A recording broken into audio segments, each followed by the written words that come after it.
অপবিত্রগুলো বোঝেন তাহলে পবিত্রটা বুঝতে পারবেন। যেমন কেউ নেশা জাতীয় জিনিস উৎপন্ন করে, এটাও তো কাসাব, কাসাব মানে উপার্জন, কামাই, তো এটা পবিত্র না, এই জন্য এটা জাকাত হবে না। কেউ তামাকের কারখানা আসে, তামাক চাষ করে বা তামাক উৎপাদন করে, তামাকের ব্যবসা করে, তো এটার উপরে জাকাত হবে না, যেহেতু তৈয়বাতে মা কাসাব তুমি আল্লাহ বলেন তোমার উপার্জনের মধ্যে পবিত্র জিনিসগুলি। কেউ শূকরের ফার্ম করে, শূকর বিদেশে চালান করে অনেক টাকা, এভাবে অবৈধ জিনিস, ব্যাঙ্গের পা, কাসিম, এগুলো আবার কোনো কোনো মজাবে খাওয়া জায়েজ না, যে বিভিন্ন আসে। তারপরও এটা আমাদের কাছে মোটামুটি আমরা এটা খবিজ দ্রব্যের মধ্যে আমরা ইসলামের যে বড় দলগুলি তারা এগুলোকে খাবিজ, খুররিমাত আলাইকুমুল খাবায়েসা, কোরআনে বলা হয়েছে যে তোমাদের উপরে খবিজ বস্তুগুলি হারাম করা হয়েছে। এখন এই খবিজ বস্তু কি, এগুলো আপনারা বাছাই করে দেখবেন, এগুলো খাবেন না। আর প্রশ্ন হলো পৃথিবীতে কত খাদ্য আছে, আমরা কি খাই? সামান্য একটু খাবার খাই। তো এখন এই খাবারটা যেখানে প্রশ্ন আছে, যেটা প্রশ্নবুদ্ধি হবেন, সেইখান থেকে এই খাবারটা আপনি গ্রহণ করিয়েন না। যেখানে কেউ প্রশ্ন করে না, আপনি মাছ খাবেন, কেউ আপনাকে বলে যে এইটা জায়েজ আছে কিনা। আপনি হাঁস, মুরগি, গরু, ছাগল এর গোশত খাবেন, কেউ বলবে যে এটা জায়েজ আছে কিনা। স্পষ্ট যেগুলি আপনি সেগুলি থেকে খাবার গ্রহণ করেন। যেগুলোর মধ্যে সন্দেহ আছে, যেমন এই কাসিম, ব্যাং, কাঁকড়া, শামুক, এগুলো একেবারে হারাম তাও বলা যাবে না, যেহেতু কোরআনে একেবারে হারাম এগুলো বলা হয়নি। কিন্তু কোরআনে একটা কমন কথা বলে দেওয়া হয়েছে, সেটা হলো হুররিমাত আলাইকুমুল খাবায়েসা, তোমাদের উপরে খবিস বস্তুগুলি হারাম করা হয়েছে। এখন এটা আপনার তবিয়ত, যে আপনি এই বাইন মাছ, গুছি মাছ আর কুচা তো একই রকমের, কিন্তু এটা হলো রুচির ব্যাপার। মানে এটা আমার কথা বলা ঠিক হবে কি না, আমি যদি কুচা দেখি তা আমার সাপের চাইতেও খারাপ লাগে ওটা দেখতে আমার কাছে। আবার অনেক মানুষটা খায়, এটাকে তো হারাম বলা যাবে না। পানির যে সমস্ত প্রাণী, এর মধ্যে দুইটা বৈশিষ্ট্য, একটা দেখবেন পানিতে বসবাস করে কিন্তু চক্ষু বন্ধ করতে পারে না, আর ফুলকা আসে, এই যে মাছের গালে ফুলকা থাকে না, চক্ষু বন্ধ করতে পারে না এবং ফুলকা আসে। পানির এই সকল প্রাণী বৈধ, এটা আপনি খেতে পারবেন। এখন যে প্রাণী চক্ষু বন্ধ করতে পারে, কাঁকড়া, চিংড়ি মাছ, কাসিম, এগুলো কিন্তু চক্ষু বন্ধ করতে পারে। তা যে প্রাণী চক্ষু বন্ধ করতে পারে না এবং ফুলকা আসে, এগুলি মাছ। এর বাইরে যেগুলি, সেগুলির ব্যাপারে সন্দেহ, সেগুলোকে আমরা একেবারে হারাম বলবো না। যেমন কাসিম সম্পর্কে বুখারী শরীফে হাদিস আছে, লা বাস আবে সোলাপাতে, কচ্ছপ খাওয়ায় কোনো আপত্তি নাই, এর হাদিস আছে। এখন পৃথিবীর কোনো কোনো মুসলমানরা কাসিম খায়, কিন্তু এটা আপনার রুচি। তো এখন এখানে যেটা আল্লাহ বলছেন সেটা হলো যে তোমাদের উপার্জনের মধ্যে পবিত্র, অপবিত্র উপার্জনের জাকাত হবে না। তুমি যদি তামাক উৎপন্ন করো, তুমি যদি ওই কোনো হারাম জিনিসের ব্যবসা করো, তো এগুলির উপর তোমার জাকাত হবে না। তো ইয়েবাতে মা কাসাবতুম। এখন একটা প্রশ্ন আসে যে টাকা, এই টাকাটা তো কেউ হালালভাবে, কেউ হারামভাবে উপার্জন করে, কিন্তু সে উপার্জন যেভাবেই করুক, এই বস্তুটা তো তৈয়বাত। এটা উপার্জন করার ক্ষেত্রে যদি সে অসৎ উপায় অবলম্বন করে থাকে, সেজন্য তার আলাদা শাস্তি হবে, কিন্তু টাকাটাকে অপবিত্র বলা যাবে না, তৈয়বাত। এটা আবার হালালান তৈয়বা, ওই আয়াতের ব্যাখ্যায় গেলে আপনি বুঝতে পারবেন। আল্লাহ বলছেন কুলু মিম্মা রাযাকাকুমুল্লাহু হালালান তৈয়বা।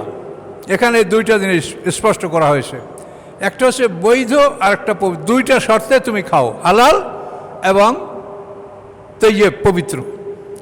হালাল মানে বৈধ, আপনি যে দোকানে মদ বিক্রি করার লাইসেন্স আছে সরকারিভাবে, সেখান থেকে যদি আপনি মদ ক্রয় করেন তো আপনি বৈধ, কিন্তু এই মদ ওটা পবিত্র না, এই জন্য এটা আপনি খেতে পারবেন না। হালালান তৈয়বা, এটা দুইটা জিনিস পাওয়া যাচ্ছে না। আপনি বৈধ দোকান থেকে কিনেছেন, এই হিসেবে আপনি হালাল বলতে পারবেন, কিন্তু তৈয়ব না, পবিত্র না, এই জন্য এটা খাওয়া যাবে না।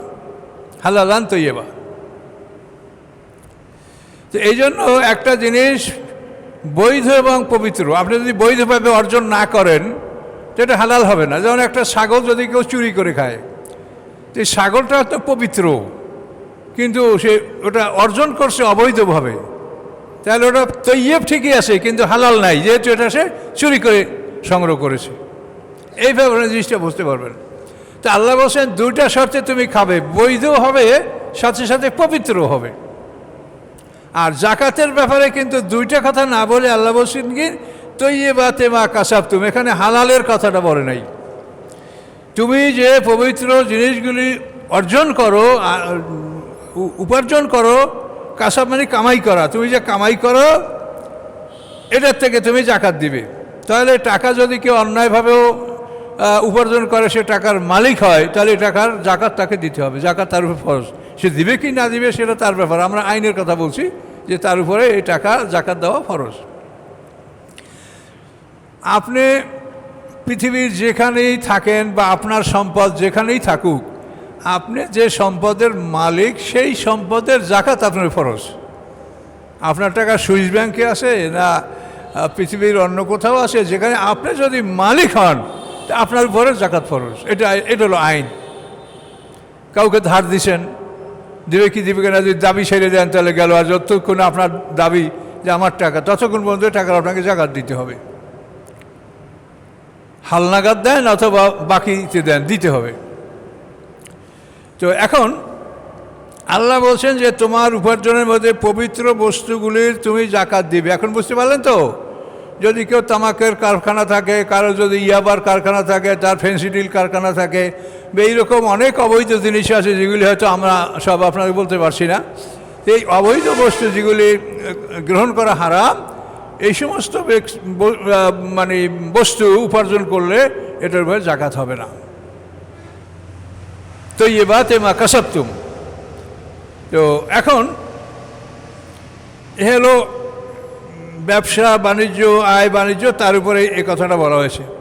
অমিম্মা আখরাজনা লাকুম মিনাল আরদ, এবং উহাতেও তোমরা জাকাত দিবে, ব্যয় করবে, যা আমি পৃথিবী জমিন থেকে যেটা আমি তোমাদের জন্য বের করি। আখরাজনা মানে আমি বের করি, মিনাল আরদ ভূমি হতে। এখন এই জাকাতটা হলো বিরাট ব্যাপার। এখন ভূমি হতে আমরা যা উৎপন্ন করি তার মধ্যে এক নম্বর হলো আমাদের খনিজ সম্পদ, তেল, গ্যাস, সোনা, রূপা, জিপসাম, কয়লা ইত্যাদি। এটা হলো এক নম্বর। তো এইটার জাকাতও খুব বড় অঙ্কের। এইটার জাকাত হলো 5/1 এবং আপনার যে ব্যবসার টাকা, নগদ টাকা, এর জাকাত হবে বছর পার হলে। তারপর 1 বছর আপনার কাছে টাকাটা অলস পড়ে আছে, আপনার খরচ হয় নাই, এই 1 বছর পরে ওটার উপর জাকাত ফরজ হবে। আর এই খনিজ সম্পদ আপনি যখনই তুলবেন তখনই জাকাত, যা তুলবেন তার 5/1 জাকাত। আল্লাহ রসুল বলেছেন অফিল মাদেনে ওর রেকাজে আল খুমুস, গুপ্তধন এবং খনিজ সম্পদে 5/1 জাকাত দেওয়া ফরজ। এইটা হলো 1 নম্বর জাকাত, 5/1 জাকাত দেওয়া ফরজ। তো এখন আপনি ভেবে দেখেন, আজকে যে পৃথিবীর দুস্থ মানুষ, ইফতারির সময় তাদের ছবি দেখলে মনে হয় যেন ইফতারি মুখে দেয়। আপনারাও মানুষ, আমরাও মানুষ, দেখেন আপনাদেরও মনে কত ব্যথা যে এই মানুষগুলোও তো রোজা রাখছে, কি অপরাধ তাদের। পৃথিবীর একটা অত্যাচারী শক্তি তাদের অত্যাচার চালিয়ে যাচ্ছে, আর আমরা মুসলমান তাকেই দেখছি, আর আমরা খাইতে পারছি না, অপচয় করছি। এজন্য আল্লাহর কাছে হিসাব দিতে হবে। তাহলে এখন 1 নম্বর জাকাত হলো 5/1, গুপ্তধন এবং খনিজ সম্পদ। যখন তুলবেন তখনই দিবেন, যে পরিমাণ তুলবেন 5/1 জাকাত। এখন আপনি এই একটা বিষয় ভেবে দেখেন, আমাদের বাংলাদেশে আল্লাহ তাআলা যে প্রাকৃতিক সম্পদ দিয়েছে আমাদেরকে, যে গ্যাস সম্পদ আর আরও অন্যান্য যে খনিজ সম্পদ আল্লাহ দিয়েছেন, এর 5/1 যদি জাকাত ফান্ডে জমা হয় তো দৈনিক হাজার হাজার কোটি টাকা জমা হবে। আপনি বাংলার যে কোনো একটা মাঝারি ধরনের রোডে 2-3 মিনিট যদি রাস্তা ব্লক হয় তো দেখবেন যে মাইল কি মাইল গাড়ি সব দাঁড়িয়ে গেছে। তাহলে কত তেল, কত গ্যাস দৈনিক নষ্ট হচ্ছে। এর মধ্যে আমাদের তেলটা হয়তো বাইরে থেকে আনতে হয়, গ্যাস তো আমাদের নিজেদের। তো আমাদের নিজেদের সেইটার উপরে কথা, গ্যাস। তো এই গ্যাসের 5/1 জাকাত দেওয়া ফরজ। তো এই টাকাটা যদি জাকাত ফান্ডে জমা হয় তাহলে আপনি কি মনে করেন বাংলাদেশে কি তারপরে কোনো অভাব থাকবে? কোনো মানুষ রাস্তায় ভিক্ষা করবে কেউ? আপনারা ভেবে দেখেন, তাহলে এটা তো আল্লাহ বলে রেখেছে, কিন্তু আমরা শুধু নামাজ পড়তে আসি আর নামাজের মশলা আর দোয়ার ভান্ডার, কোন দোয়ায় পড়লে ভেস্টের দুয়ার খুলে যাইবে, কোন দোয়া পড়লে জাহান্নামের দরজা বন্ধ হয়ে যাবে, এগুলো আপনারা খুঁজে বেড়াচ্ছেন। এটা আপনাদের দোষ না, আমরা আপনাদেরকে খবর দিছি বলে খুঁজে বেড়াচ্ছেন। কাজেই এই দরজা খোলার প্রয়োজন নেই, আপনার আমলের উপরে হিসাব নিকাশ করে আল্লাহ রায় দিবে, তখন হবে বেহেশতের ব্যাপার। এটা কোনো দোয়ায় দরজা খুলবেও না, বন্ধ হবে না। আপনি দোয়া করছেন, আপনার আমল নামায় এটা জমা হবে ন্যাকামল, আপনি ন্যাকামল করছেন। এরকম আপনার জীবনের সমস্ত আমলগুলি, ভালো সাইড মন্দ সাইড, দুইটা উপরে বিচার করে, পরীক্ষা নিরীক্ষা করে, যাচাই বাছাই করে 50,000 বছরের সমান একদিনে ফয়সালা করার পরে অর্ডার হবে যে আপনি জান্নাতেই না জাহান্নামী। এটা কোনো দোয়ায় আপনার দোজখের দরজা বন্ধ হবে না আর জান্নাতের দরজা খুলবে না, কোনো দোয়ায় কিছু হয় না। দোয়া করা ভালো, দোয়া করেন, এটা নেক আমল, আপনার আমল নামায় জমা হবে।